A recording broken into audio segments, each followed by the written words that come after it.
मराठा आरक्षण आंदोलनाच्या पार्श्वभूमीवर बीड जिल्ह्यात शरद पवारांनी मोठी राजकीय खेळी केली आहे। पंकजा मुंडे यांच्या विरोधात ज्योती मेटे यांना उतरवण्याची जोरदार तयारी शरद पवार यांनी केली आहे आणि असं झालं तर बीडमध्ये ओबीसी विरुद्ध मराठा अशी थेट लढत होऊ शकते।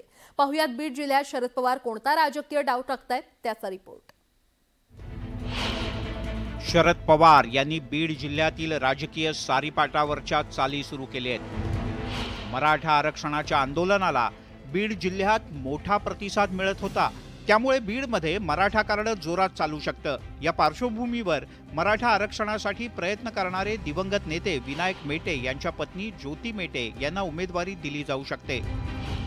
बीड लोकसभा मतदारसंघ भाजपच्या मुंडे परिवाराचा बालेकिल्ला, पण तिथे ओबीसी विरुद्ध मराठा अशी फाईट झाली तर भाजपची सीट डेंजर झोनमध्ये जाऊ शकते आणि हेच शरद पवार यांना चांगल्या पद्धतीने ठाऊक आहे। त्यामुळेच ज्योती मेटे यांना मैदानात उतरवण्याची तयारी करण्यात आली आहे। इतकंच नाही तर त्यांना पाठिंबा म्हणून बजरंग सोनावणे यांना सुद्धा पक्षात सहभागी करून घेतलं जात आहे। बजरंग सोनावणे आगामी विधानसभा निवडणुकीत माजलगाव मतदारसंघातून निवडणुकीत उतरणार असल्याचं स्पष्ट झालंय।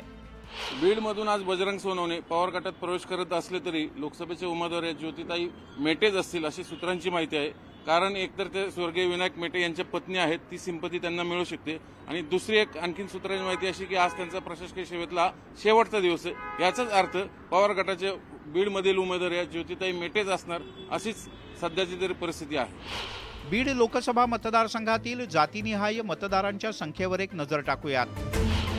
बीड जिल्ह्यात 21 लाख मतदार आहेत, त्यामध्ये मराठा मतदारांची संख्या 7.5 लाख इतकी आहे, तर 6 लाख ओबीसी मतदार आहेत। ओबीसींच्या पाठोपाठ मुस्लिम मतदार 3.5 लाख आहेत, तर दलित मतदारांची संख्या साधारण 2 लाख इतकी आहे। मतदारांचं जातीनिहाय गणित आणि मराठा आंदोलनाचा मोठा प्रभाव यामुळे ज्योती मेटे या महाविकास आघाडीकडून उमेदवार असतील तर पंकजा मुंडे यांना जोरदार लढत होऊ शकते।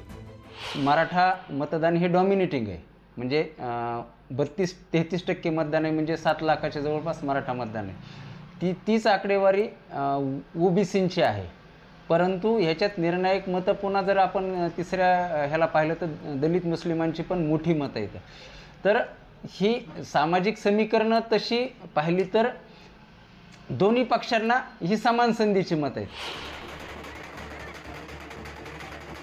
बीडमध्ये मुंडे परिवार आतापर्यंत एक गठ्ठा ओबीसी वोट बँकेच्या जोरावर राजकीय प्राबल्य राखत आलाय, पण या मतदारसंघात विरोधकांनी मराठा उमेदवार दिला तर मतांचं ध्रुवीकरण होऊन लढत रंगतदार होईल।